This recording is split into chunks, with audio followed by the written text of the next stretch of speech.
Mang Acil Gentra Suara dina acara Dongeng Sunda.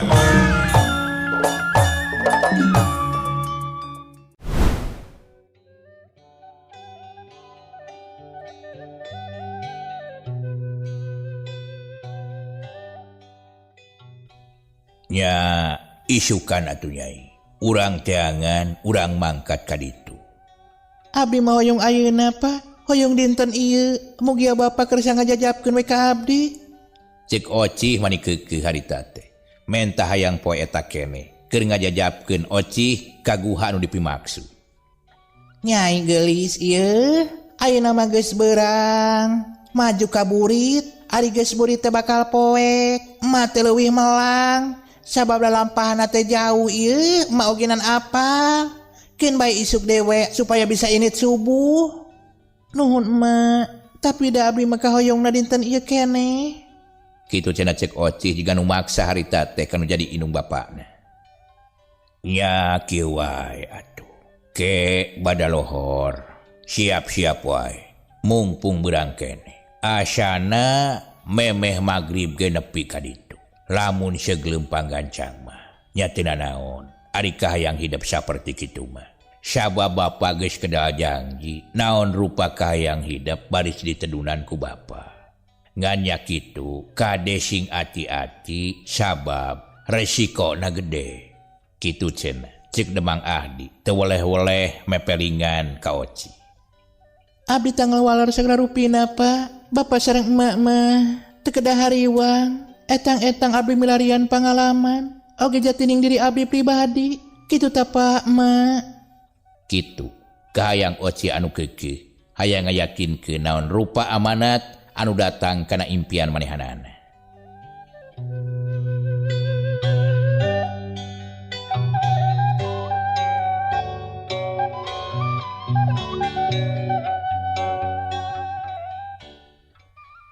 Gancangna carita waktu lohor geus kaliwat. Harita Ocih geus babahan. Kitu deui Demang Ahdi geus saged. Anu maksudna mah arek ngalaksanakeun pamenta Ocih. Keur ngayakinkeun ngajugjug ka hiji guha anu datang sakumaha pituduh tina impian.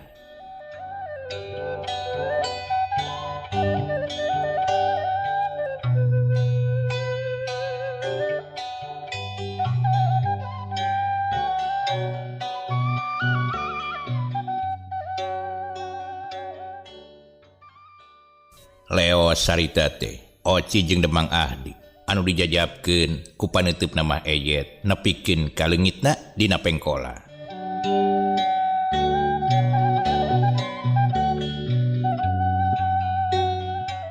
Harita Ocih jeung Demang Ahdi serog ka jalan satapak, terus mapai reuma anu barala, serog ka Lebak, terus ka sisi walungan reg Demang Ahdi teh ngarandag nempoan sugan aya tempat keur pamentasan. Sanggeus kaciri aya pementasan, Leos, Demang Ahdi jeung Ocih teh ngadikeutan kana eta batu. Jeleng-jeleng duana luluncatan dina luhureun batu anu aya di walungan.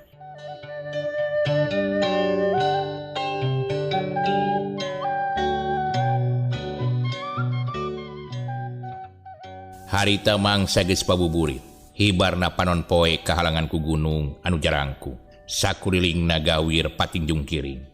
Panon poe nyulusup kana sela-sela gunung, barasat layung koneng mayungan anu keur lumampah dipapaes ku sora-sora sasatuan leuweung sarupaning surili pating cerihil, patemalan jeung baturna, lutung jeung monyet pating calekro anu leumpang saurang ogenan eueuh nu nyarita. Nya kira-kira geus satengah perjalanan pok Ocih teh nanya ka Demang Ahdi. Bapak, lami keneh teu upami lami keneh mah urang lumpat wae atuh. Teu kenging mapah kieu. Kitu cenah cek Ocih. Ngadenge Ocih nyarita kitu, Demang Ahdi malikeun awakna ka tukang. Pugu Nyai, pangna Bapa leumpang rada rusuh oge, jauh keneh ieu teh yeuh. Kitu cek Demang Ahdi. Cacap caritan Demang Ahdi. Harita kadenge ti kajauhan, sora sato leuweung anu ngagaur, ditema ku sora anjing anu babau. Namah-namah keung keur jalma anu borangan mah. Tapi keur Demang Ahdi jeung Ocih mah teu ngajadikeun panghalang kana pamaksudan anu rek dijalankeun.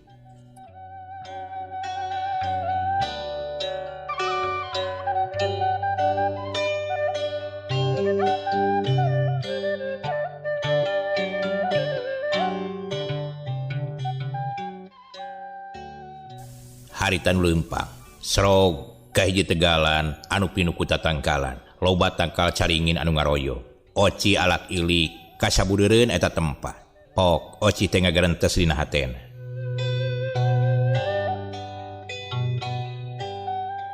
Keke nah mana nyalawang gua teh anu dipimaksud dina jero impian geuning teu katempo buah-buah salah ye tempat teh. Kitu cenah cek Oci. Ari harita wanci geus repreupan ampir magrib. Gaang geus anu disada, kitu deui jangkrik.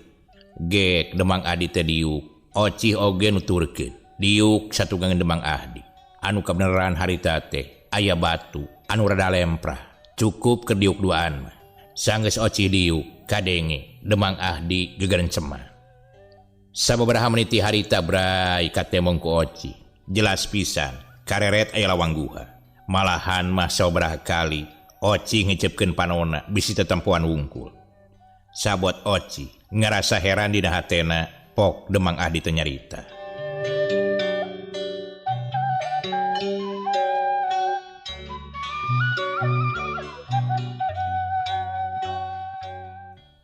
Geulis Nyai, anak bapa sok geura asup ka jero guha. Bapa moal bisa ngajajabkeun ka jero. Wayah nawe bapa tengan bisa jajab nepikeun kalawa. Kitu cenah cek Demang Ahdi. Mangga atuh bapa hatur nuhun. Sanggeus kitu mah jung Oci teh nangtung leos ngadeuketan kana eta lawang guha. Kulengkah jeung kahayang anu yakin ka diri Oci. Oci asup mapai-mapai sisi gawir guha. Kadenge celuk-celakna cai nyusu. Anu raragragan tina sela-sela batu anu aya dina eta guha.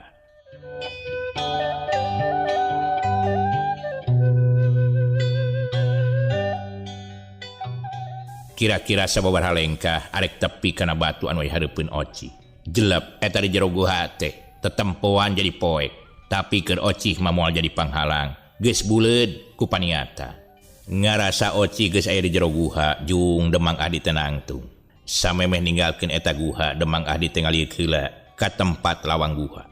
Nya sanggeus kitu mah, Demang Ahdi teh ngreles ninggalkeun eta guha.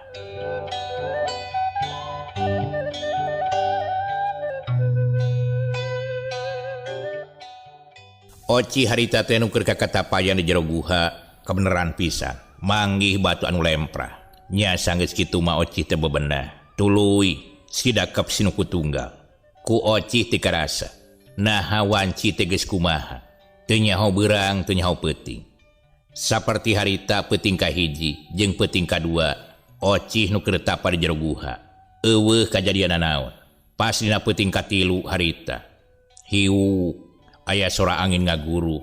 Oci diuk sila dina batu. Leungeun duana ditumpangkeun di luhur tuur. Bari dampa leungeun tumamprak pasrah. Sumerah kanu makawasa. Nyuhunkeun widi kanu masuci.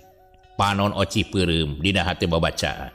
Sora angin ngaguru handaruan beuki lila beuki deukeut. Seak seak. Sora angin teh beuki deukeut.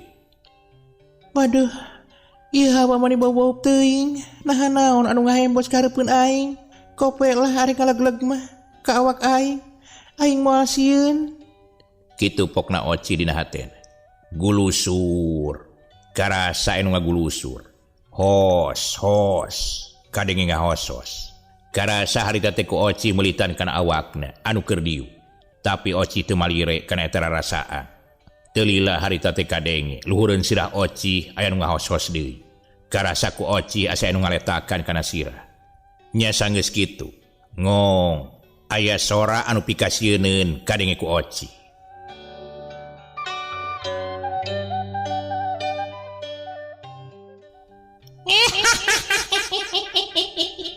Manusia ngarek naonnya nih bikin dia tempat yo balik manusia ngain siapa yang manusia bikin dia pertempatan lamun sia tengah gugu kain bisa-bisa jadi teroi mulut ku aing. Cek eta sora lamun seug katembong ku jalma biasa mah harita teh Oci keur dibeulitan ku oray gede pisan.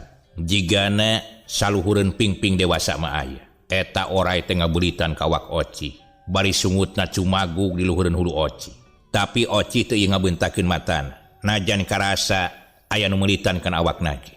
Oci teu leupas ti babacaan. Menta-menta kana moal kawasa pangapingkeun jeung pangjaringkeun.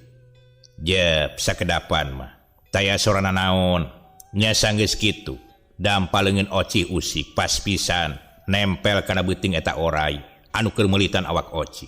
Oci inget kana ilmu basa ladang masantren jeung anu jadi lancikna. Tuluy ku Oci teu diwiridkeun. Anu balukarna eta orai teh ngajerit bari ngaleupaskeun belitanana tina awak Oci.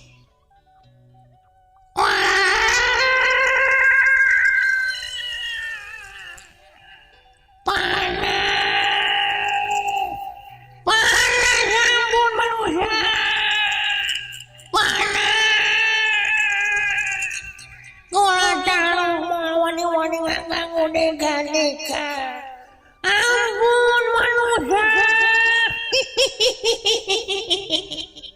Las eta sora teh teu kadenge deui. Malah anu tadi karasa ngabulitan kana awak Oci ogenan ayeuna mah rada hampang ti karasa nanaon.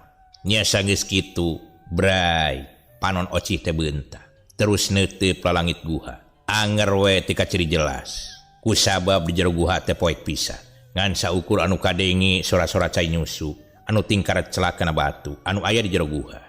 Ayeuna karasana awak Oci asa rampang teu bareurat kawas tadi. Pok Oci teh ngagerentes dina hatena.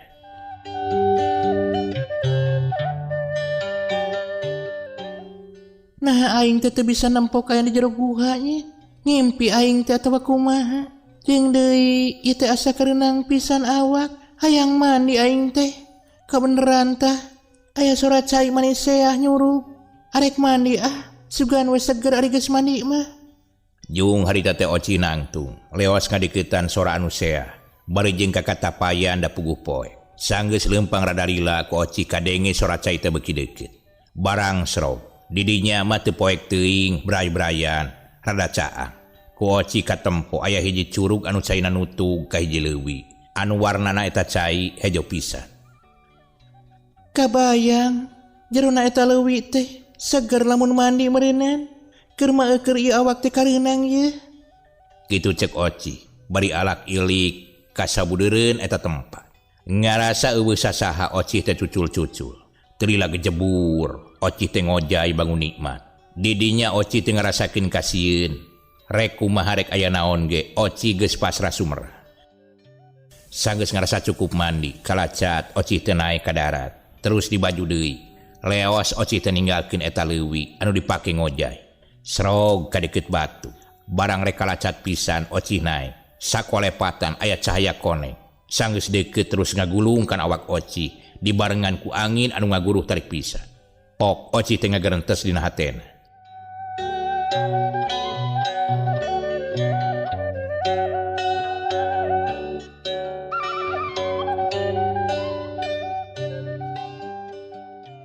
Keke naon itu ye. Siga hiji kotak geuning anu aya di sajeroning cahaya koneng. Cacap Oci ngagerentes kitu hiuk eta angin teh. Karasa nebakan awak Oci. Beuki gede jeung beuki deukeut. Ari Oci taki-taki sakilat Oci teh ngajurali clek-clek. Mundurkeun awakna anu dipimaksud nyingkahan kana eta cahaya. Tapi eta angin teh beuki gede. Dibarengan ku cahaya anu beuki deukeut. Lila-lila eta cahaya teh ngagulungkan awak Oci. Oci sadar bareng jeung datangna eta cahaya koneng. Kep Oci teh nangkep kotak anu aya di sajeroning eta cahaya koneng. Sanggeus ngarasa beunang eta kotak. Rarasaan Oci eta angin teh beuki gede ngagelebug nebakan awakna. Awak Oci kabuntang banting ceduk blug nepikeun kalabu. Terus kasere deui ku angin anu ngaguruh beuki tarik nebakan awak Oci. Sababaraha kali awak Oci teh kabuntang bantingkeun ku eta angin. Oci teu bisa nahan kana gedena angin anu asup ka jero guha. Oci harita teh nepikeun ka pingsan teh inget di bumi alam. Sabot kitu koleang kejebur. Awak Oci teh kabawa palid bari jeung nanangkep kotak.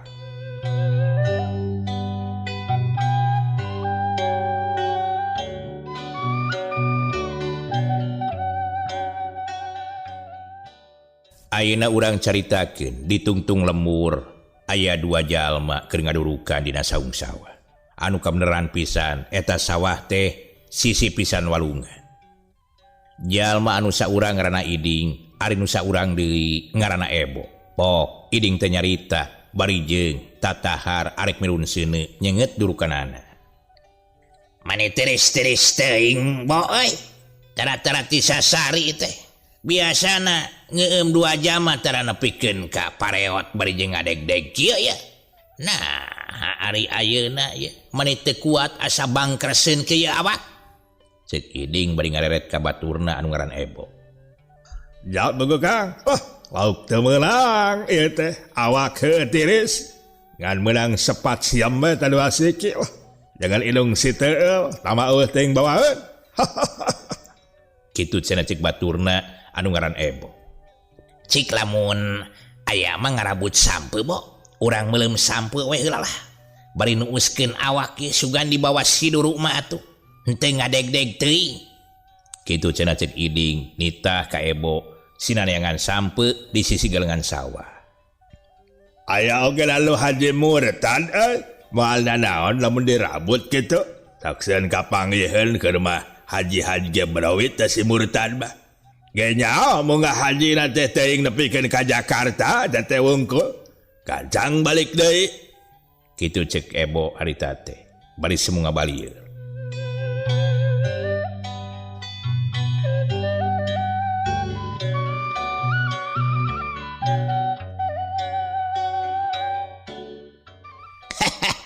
Ari maneh Ebo nah jol-jol ngabahas ting anu munggah haji atuh. Betkeun bae jangeunana. Anu penting uing mah ayeuna hayang beuleum sampe lain hayang dongengna anu munggah haji.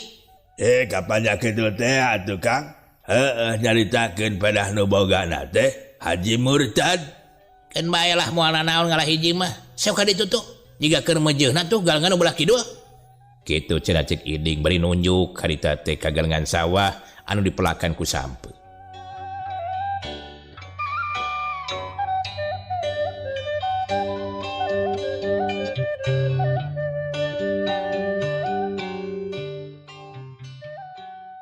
Nya geus kitu mah teu baha Ebo teh tuluy ngoloyong ngajugjug ka galengan sawah. Sanggeus deukeut mah deker manehna teh ngarabut sampe. Kabeneran pisan eta sampe teh keur memejihna. Jigana lamun dibeuleum teh pasti hipu. Nya sanggeus kitu mah tuluy eta sampe teh dipanggul jeung tangkalna nyampeurkeun ka Iding anu keur ngadurukan. Tah Kang. Kalau mau wajah lah ya, sampai maneot itu ya. Saklah belum kali ya. Kitu ceuk Ebo bari ngasongkeun sampe satangkal. Ari maneh Ebo. Kira ku atuh digabruskeun jeung sagalana. Kumaha heula ji ka walungan tah sampeuna. Bulah kotor kieu ye. Bira ku jeung taneuna atuh kawas begu. Kitu ceuk Iding nitah deui harita teh ka baturna anu ngaran Ebo. Nyari Ebo teu talangke manehna nurut we kana panitah baladna teh. Terus manggul deui eta sampe dibawa ke walungan. Sabot Ebo keur ngumah sampe di walungan. Harita ti beulah girang kelap siga baju kepalidkeun.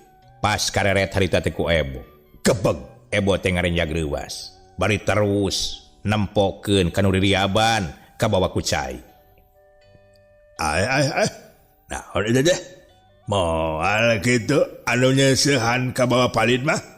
Tah bagileukeun tah. Kek. Ceuk Ebo harita teh. Manehna beuki nyidik-nyidik ka nu ririaban bari jeung sakapeung ngalalap sakapeung muncul ka bawah ku leokna cai. Kira-kira jarak 5 meter deui. Kabeneran pisan di hareupeun Ebo teh. Aya leuwih leutik nu rada muih caina semu cicing. Pas harita nu ririaban muncul di eta leuwih. Gurubug Ebo teh ngagurubug. Sabab jelas pisan anu ririaban ngambang teh geuningan wujud manusia. Gorowok Ebo teh ngagorowok.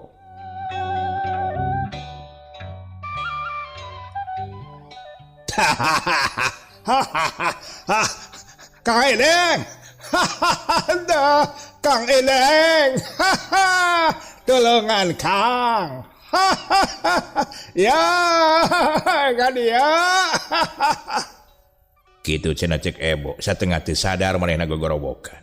Ari Iding anu keur ngasur-ngasur durukan manehna ngagabag reuwas atuh. Ngadenge Ebo anu walah-wah weuleuh. Gancang ngaliuk bari beuheungna rada euleugeuh. Pok Iding teh nyarita. Aya naon kebo? Dipatil keuyeub maneh teh? Atawa naon? Sok ngareuwas pisan, dasar eta mah jurig kebo. Kitu cek Iding. Tapi kadenge deui Ebo teh walah-wah weuleuh di walungan. Iding ngarasa penasaran, gancang manehanana teh lumpat muru ka Ebo anu aya di walungan. Barang breh teh Ebo keur tutunjuk bari jeung calangap. Sabab manehna reuwas nempo wujud jalma keur ambang-ambangan dina leuwih. Alah teh, sar kebo. Halah. Saha eta nu palid? Boneka lain eta teh atawa jelema? Lah, kada dipegat. Alah, tuh ka bawah tuh. Cek Iding harita teh gancang manehna ngajeleng kana batu anu maksudna rek ngadeukeutan kanu angkleng-angklengan teh. Nya sanggeus deukeut, kejebur. Iding teh ngagejeburkeun ka arep. Kep. Eta anu keur palid teh ditewak ku Iding sukuna. Sanggeus dibawa ka nu rada deet, Iding pok nyarita ka Ebo.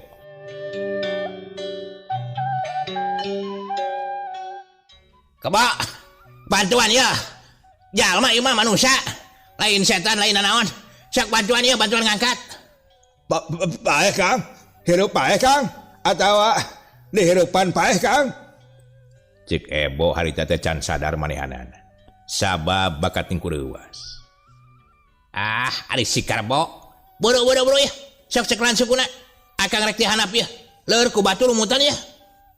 Kitu cek Iding. Nyari geus kitu mah Ebo teh nurut kana parentah Iding, manehna terus ngadeuketan. Bari cek kana suku eta jalma. Nya sanggeus diangkat ka darat, tetela geuning. Anu palid teh hiji wanoja. Nyana teuing ieu. Nah atuh ngora-ngora geus innalillahi. Ari maneh atuh Sarbo.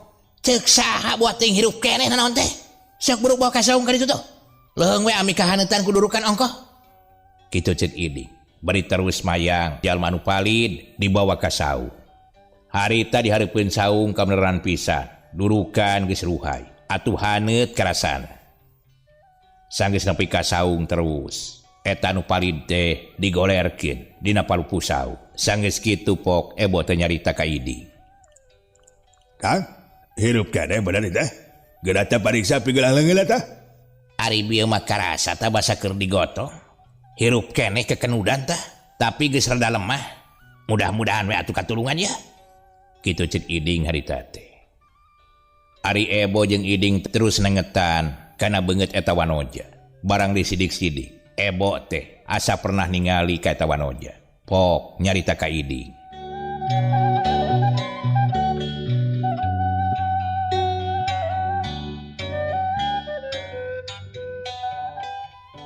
Kang, asa pernah nampo ka ieu wanoja ya? Cek Ebo bari ngarewet ka Iding. Saha urang mana? Kami masa teu wau ieu teh na budak saha atuh nya? Kalah Kang, kalah. Ya, lamun teu salah mah ieu teh anu sok di imahna anu boga seni nu urang jajawai teh eta. Anu boga seni di jajawai. Ke saha Demang Ahdi? Kitu cenah cek Iding. Jol nyaho wae harita teh ka Demang Ahdi. Da puguh ngaran Demang Ahdi teh geus sohor, geus kawentar ka mana-mana. Dah, bener Kang. Ieu teh anakna Demang Ahdi anu sok diajar ngaronggeng. Nah, bet kabawa palidnya piraku ari manehanana keur ngibing sisi walungan mah tuluy aya hujan kabawa ku Cilencang kitu. Lah, maneh masuk lah huta kebo. Piraku atuh anu keur manggung kabawa ku Cilencang tuluy palid atuh meureunan lumpat memeh kabawa palid ge ari nanaon teh. Deuh. Nu mantak ogenan bingung nahanya. Kumaha teh geus ieu Kang? Cek Ebo nanya harita teh ka Iding. Teuing atuh, lamun ngadaguan sadar bisi wayah naon tah. Ayeuna mah kieu we atuh, ari geus puguh ieu wanoja teh budakna Demang Ahdi mah urang gotong bae kuduan yuk. urang anterkeun ka imahna nya lalakonna mangke urang dongengkeun we segala rupana di ditu kitu cenah cek Iding. Alah kumaha gotong na atuh Kang sok araneh teuing da sing wanoja ogenan sarua we atuh da berat. Nah ari maneh sarkebo nyieun tanu tah kebeneran aya tambang tah tambang sampayan paragi nu ka sawah sok buka we lah diinjem we atawa engke pulangkeun deui ku maneh. Alah ieu teh anu haji teh atuh nu haji barawit kumaha engke lamun kapanggiheun tambangna dibawa kumaha tah Kang? Gampang lamun nu haji barawit tambangna teu beunang diinjem pulangkeunana sampaikeun kana beheungna. Sampaikeun kana beheungna. Hah, Terus kumaha Kang? terus dibetot sekaligus sina ngagantung tah tuntun ka ditu tuh asupkeun ka kadang eme. Ada seakang sok ngabodor dina waktu keur werit kieu teh. Nate Lain ngabodor jeung kabuktian lamun bener-bener jadi haji barawit kitu we atuh lah. ya ayeuna malah urang injem bae tapi injem bebejana dina hate. Kitu ge lamun kapanggiheun jeung nanyakeun bebeja we nginjem. Ya lamun teu kapanggih mah pan ge ku kami ogenan kadiekeun deui Kang. Dipulangkeun sok we atuh nya ayeuna mah. Kabeneran da awina aya tah dina luhur saung. Kitu cenah harita teh cek Ebo. Nya sanggeus kitu mah Ebo jeung Iding teh darangdan nyieun tandu. Maksudna mah keur ngagotong eta wanoja. Si horeng teh si mana horeng bener pisan. Yen anu kapanggih ku Ebo jeung ku Iding teh nyaeta Oci. Anu harita keur tapa di jero guha. Kabantingkeun ku gelebugna angin nepikeun ka tiga jeburna ka hiji walungan anu keur umpal-umpalan caina.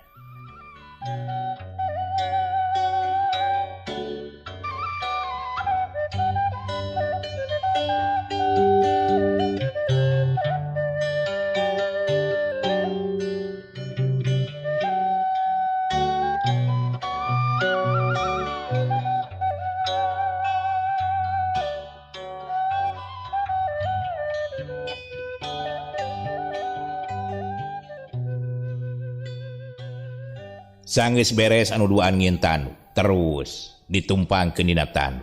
Nya sanggeus merenah mah regeyeng Iding jeung Ebo teh ngagotong Oci.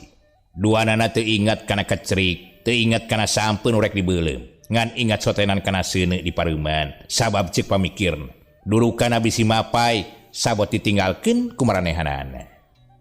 Harita Iding jeung Ebo terus mapai-mapai jalan satapak ngajugjug ka imahna Demang Ahdi. Di jalan panggih jeung sawatara jalma anu tes di kebon boh ti sawah. Atuh kabeh ge ngarasa reuwas, malah mah aya nu nepikeun ka ngagentenan ka Ebo sagala rupa. Sabab katempona Ebo jeung Iding bangun anu capek pisan. Nya sadatangna ka imah Demang Ahdi, harita mah eyet rabah riwih ceurik. Sabab naon anu dipika melangku manehanana ayeuna kabuktian. Anakna keuna ku musibah palid kawalungan kapanggih kuno keur ngaheurah. Nya sanggeus gotongan diasupkeun ka jero imah. Oci disarekeun kayantu maninah di kamarna.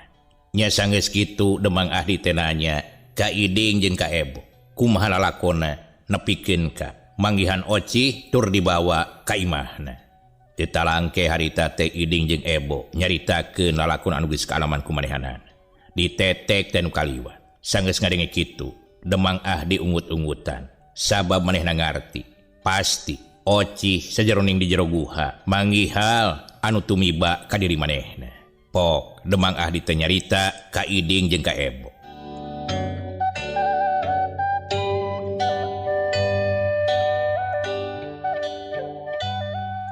Nuhun Ujang kana bantosan Ujang anu geus ngajajabkeun si Nyai nepikeun ka dieu. Alhamdulillah geuningan. Budak teh ngan kapayahan wungkul jiga nama saking kureuwas. Sumohon Pak, sami-sami mung nya kitu anu janten pertarosan teh. Nah, si Nyai teh nuju nyeuseuh atanapi nuju kumaha pangna kacana ku cai. Kitu cenah cek Iding bari melong harita teh ka Demang Ahdi. Ari Demang Ahdi rada kurang kieu manehanana, tapi pok nyaritakeun alasanana. Nya bener Ujang. Si Nyai teh Tara benang di papagahan, titahnya syeh jadi pancuran dina tampian. Cenah mah hayang bari ngojay, babarasih teh. Nya manehna teh ngadonnya syeh we kawalungan. Meureun jigana aya caah dadakan. Tuluy we kabawa tah ku cai anu umpal-umpalan. Kitu tah ujar. Tapi nah bapak henteu geger atuh eta putra kacana ku caah. Kitu cek Iding nyeleket nanyana ka Demang Ahdi. Ari Demang Ahdi rada ngahuleng atuh ditanya kitu ku Iding teh, tapi pok nyarita deui.